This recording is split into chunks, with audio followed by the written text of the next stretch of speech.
Қалайсыздар, құрметті достар? Біз бүгін физикалық тәжірибе істейтін боламыз.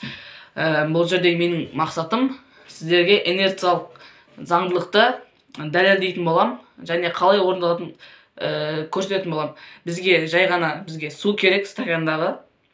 Екінші, карта немесе төртбұрышты қағаз керек болады. Және осыны ненің стакан бетіне қою арқылы және сіздерге бір тиын керек болады. Осы тиынды қойып, сіздер қолдармен шерту арқылы жылдамдық қосасыздар. Міне, осылай біздің тиынымыз мына картаның жылдамдығымен теңесе алмады. Қайтсам болады. Карта өзінің жылдамдығын асырды, ал тиын болса өзінің бір жылдамдықта осының бірге ілесе алмай қалып кетті.